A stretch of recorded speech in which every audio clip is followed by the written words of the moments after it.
Hello friends, the great soul EVS channel में आप सभी लोगों का स्वागत है। आज हम लोग यूपी टेट और सुपर टेट का एक और प्रैक्टिस सेट करेंगे पर्यावरण अध्ययन का।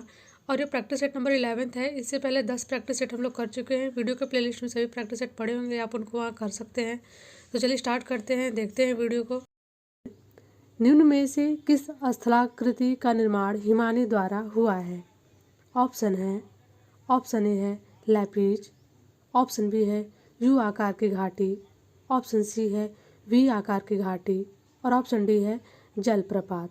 तो इसका सही आंसर हो जाएगा ऑप्शन नंबर बी, यू आकार की घाटी। इसके बारे में जान लेते हैं कि यू आकार की घाटी का निर्माण कैसे होता है। इसमें ऊंचे पर्वतों पर जब कोई बर्फ का टुकड़ा ढाल पर खिसकता है तो उसे हिमानी कहते हैं। यह हिमानी पहले से बनी वी आकार की घाटी को यू आकार की घाटी में बदल देता है। वी आकार की घाटी भी देख लेते हैं। इसमें क्या होता है, इसमें नदी पर्वतीय क्षेत्र में अपनी तली को काटकर उसे गहरा करती हैं। इससे वी आकार की घाटी का निर्माण होता है। अब हम नेक्स्ट क्वेश्चन करेंगे, क्वेश्चन नंबर 2। आर्सेनिक द्वारा जल प्रदूषण सर्वाधिक है। ऑप्शन ए है उत्तर प्रदेश में, ऑप्शन बी है मध्य प्रदेश में, ऑप्शन सी है बिहार में और ऑप्शन डी है पश्चिम बंगाल में। तो इसका सही आंसर हो जाएगा ऑप्शन नंबर डी, पश्चिम बंगाल में।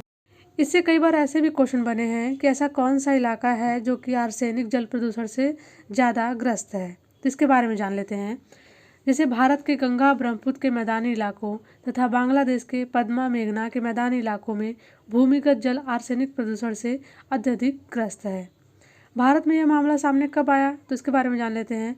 भारत में सर्वप्रथम वर्ष 1983 में पश्चिम बंगाल में ही आर्सेनिक द्वारा जल प्रदूषण का मामला सामने आया था।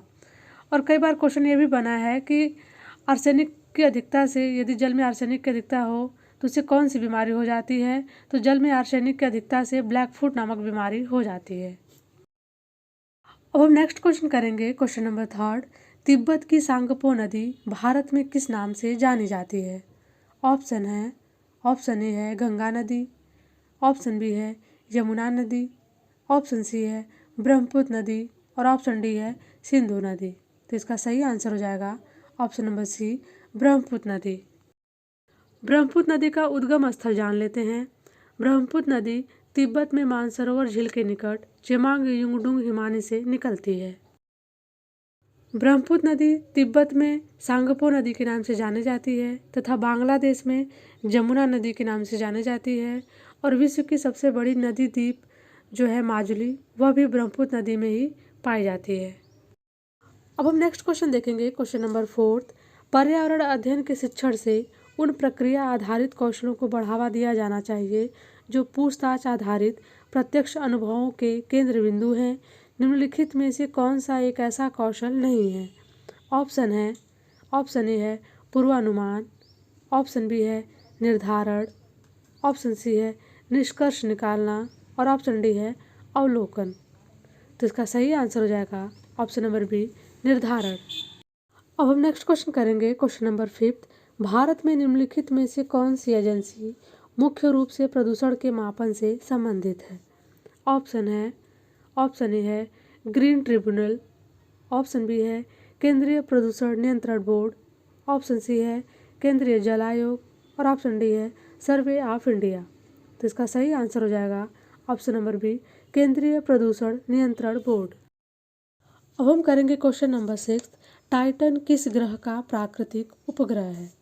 ऑप्शन ए है वरुण, ऑप्शन बी है बुध, ऑप्शन सी है शनि और ऑप्शन डी है शुक्र। तो इसका सही आंसर हो जाएगा ऑप्शन नंबर सी, शनि। कुल ग्रहों की संख्या 8 होती है और 8 ग्रह इस तरह से हैं: बुध, शुक्र, पृथ्वी, मंगल, बृहस्पति, शनि, अरुण, वरुण। इसमें सबसे छोटा ग्रह पूछे तो बुध है और सबसे बड़ा ग्रह बृहस्पति है। बुध और शुक्र ग्रह दोनों के ही कोई प्राकृतिक उपग्रह नहीं है।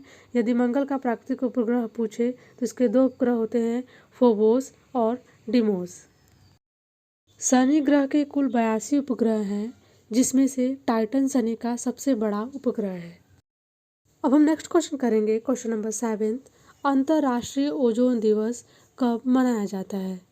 ऑप्शन ए है 16 सितंबर को। ऑप्शन बी है 7 दिसंबर को। ऑप्शन सी है 30 मार्च को। और ऑप्शन डी है 22 अप्रैल को। तो इसका सही आंसर हो जाएगा ऑप्शन नंबर ए 16 सितंबर को।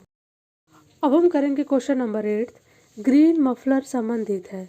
ऑप्शन ए है मृदा प्रदूषण से। ऑप्शन बी है वायु प्रदूषण से।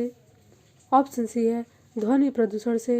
और ऑप्शन डी है जल प्रदूषण से। तो इसका सही आंसर हो जाएगा ऑप्शन नंबर सी ध्वनि प्रदूषण से। ग्रीन मफलर ध्वनि प्रदूषण को कम करने की एक तकनीक है। इसमें 4 से 6 पंक्तियों में वृक्षारोपण कर ध्वनि प्रदूषण को कम किया जाता है ताकि घने पेड़ पौधे प्रदूषण को कम कर सकें, क्योंकि पेड़ पौधे ध्वनि को अवशोषित करते हैं और इसे नागरिकों तक पहुंचने से रोकते हैं। ध्वनि प्रदूषण को नियंत्रित करने वाले ये हरे पौधे ग्रीन मफलर कहलाते हैं। अब हम नेक्स्ट क्वेश्चन करेंगे क्वेश्चन नंबर 9। निम्नलिखित में से कौन सा जैवमंडल का अजैविक घटक नहीं है? ऑप्शन ए है प्रोटीन। ऑप्शन बी है मृदा। ऑप्शन सी है कवक। और ऑप्शन डी है फास्फोरस। तो इसका सही आंसर हो जाएगा ऑप्शन नंबर सी कवक। जैविक घटक और अजैविक घटक से बहुत सारे क्वेश्चन बनते हैं, इनके बारे में हम जान लेते हैं। जैविक घटक क्या होते हैं? तो जैविक घटक वे होते हैं जिसमें जीवन होता है। सारे जीव जंतु, पेड़ पौधे, छोटे छोटे बैक्टीरिया और कवक इसके अंतर्गत आते हैं। अजैविक घटक क्या होता है? अजैविक घटक वो होता है जिसमें जीवन नहीं होता है। सारे रासायनिक पदार्थ या मृत पदार्थ इसके अंतर्गत आते हैं, जैसे कार्बन, नाइट्रोजन, प्रोटीन, मृदा इत्यादि। अब हम लास्ट क्वेश्चन करेंगे क्वेश्चन नंबर 10। राष्ट्रीय पाठचर्या की रूपरेखा 2005 प्राथमिक स्तर पर पर्यावरण अध्ययन शिक्षण का प्रमुख उद्देश्य होना चाहिए। ऑप्शन ए है स्वतंत्र रूप से प्रयोग करने की कुशलता अर्जित करना। ऑप्शन बी है विषय की आधारभूत संकल्पनाओं की आधारभूत समझ का विकास। ऑप्शन सी है विषय के आधारभूत सिद्धांतों को स्मरण करना। और ऑप्शन डी है कक्षीय अधिगम को विद्यालय के बाहर के जीवन से जोड़ना। तो इसका सही आंसर हो जाएगा ऑप्शन नंबर डी कक्षीय अधिगम को विद्यालय के बाहर के जीवन से जोड़ना। तो फ्रेंड्स, ये 10 क्वेश्चन थे। आप इनको ऐसे तैयार कर लीजिएगा और आपको वीडियो पसंद आया हो तो प्लीज़ चैनल को लाइक शेयर एंड सब्सक्राइब कीजिएगा। Thank you for watching this.